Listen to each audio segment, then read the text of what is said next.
I tried to take a bath and I've taken so many Benadryl. It's working. The Playboy Mansion. The Playboy Mansions. I met some really elite people when I was there. I had to do jobs with some elite celebrities. A few minutes ago, I had made a reference that I was seeing things that weren't making sense. Like Ali saying that on the 4th of July, she had to serve her country, and that meant she was sold for sex or auctioned. It took me a while to find out that she had military level programming, that she had been trafficked on our military bases. There were so many things that I was trying to wrap my head around at that time. I was looking for help for her. I took her to the church. The church wasn't able to help her. They wanted to cast out demons. They didn't know about DID. They didn't know about MK Ultra. They didn't know about any of those things, and they didn't know any of the altars. They just wanted to cast out demons. That didn't set right with me. That wasn't right. You've met some of the altars. Yes, demonic stuff plays a part in MK Ultra. It's like an unholy alliance. They've merged the MK Ultra and the satanic ritual abuse and the occult and demons into the programming. But the altars are not demons. They cannot be cast out. So why would I take her to the church when they didn't understand the whole picture? I took her to psychiatrists or psychologists. She was either out of the scope of their practice, or their choices were to integrate the altars.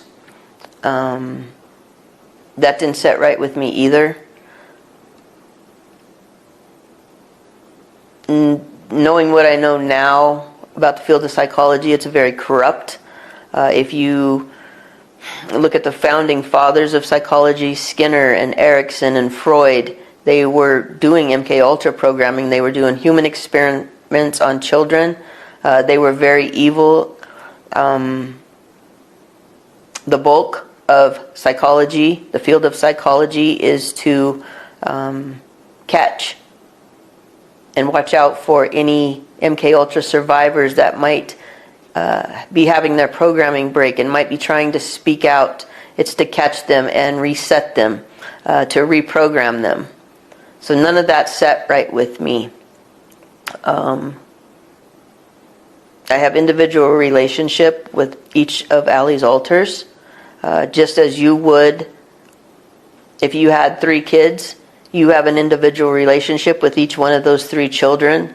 The thought of trying to integrate them back together wouldn't set right with you, and it didn't set right with me.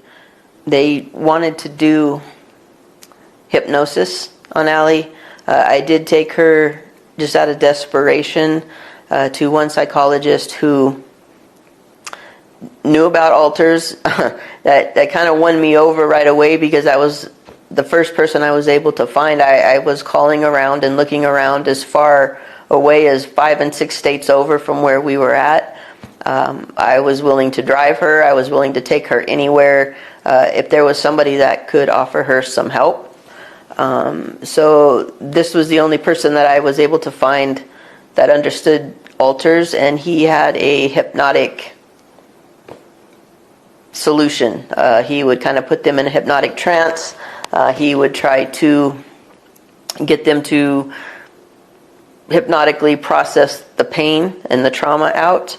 The theory was somewhat sound, but it was all I had at the time. So she went there a few times. He didn't know about MK Ultra, or he didn't know how to deal with MK Ultra. So when he put her in a hypnotic trance and woke her up, we went home. It was a Friday. It was after hours, and she was stuck in that trance for the entire weekend till we could I could get a hold of him to snap her out of that. He said she was out of the scope of his practice. He knew somebody that did deprogramming, but he said it was very painful, and that she would have to go stay somewhere separate from me, and that was not okay. So we declined that. It boiled down to if there was going to be any help for her, I had to figure out what it was we were doing and just deal with it. I used my knowledge from school. I used my knowledge that I got from my aunt about her DID, about her altars, and I was just a mom, and that's all I had. There's not a lot of help out there. Nobody's talking about it. Nobody's telling the truth about it. There are some survivors that are coming out, and they're saying they're survivors, but they're not acknowledging their DID. They're not acknowledging the altars. They're not acknowledging the MK Ultra.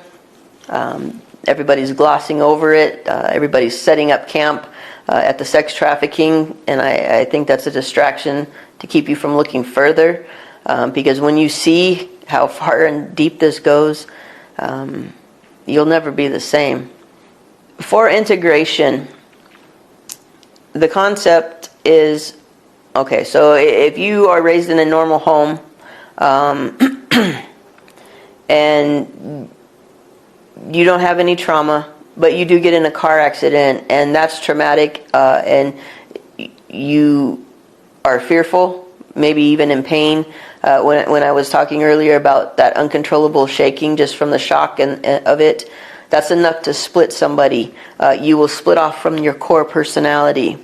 The problem with MK Ultra is that they have been splitting the kids with the human experiments and the child experiments. They've been splitting them as infants.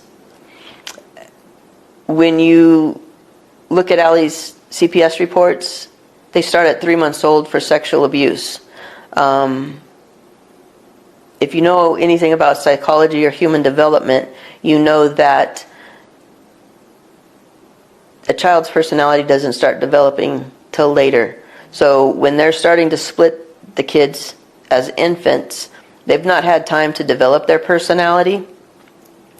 So these people that are teaching, to reintegrate the alters together, there's no core personality there.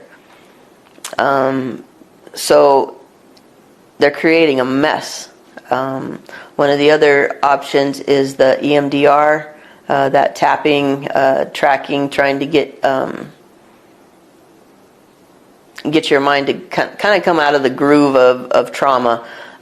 Those things are all triggers for MK Ultra. So if you're a survivor, please be very careful. I know there's a lot of people that want to do deliverance for survivors. I know there's a lot of people that want to integrate survivors, do hypnosis, cast demons out. Please be very careful, because not everybody has your best interest at heart. There are very many people that are placed to keep you silent, to keep you in turmoil, to keep your programming intact. So please be careful. Be discerning. Survivors are the most brilliant, kindest people I know.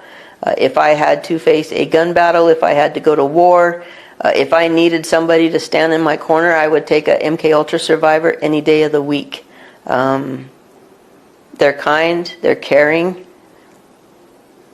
they're discerning, they're hyper-vigilant. There's a lot of movies that have been out about survivors, Split, and Manchurian Candidate, things like that. They kind of portray them as scary, as monsters, as murderers.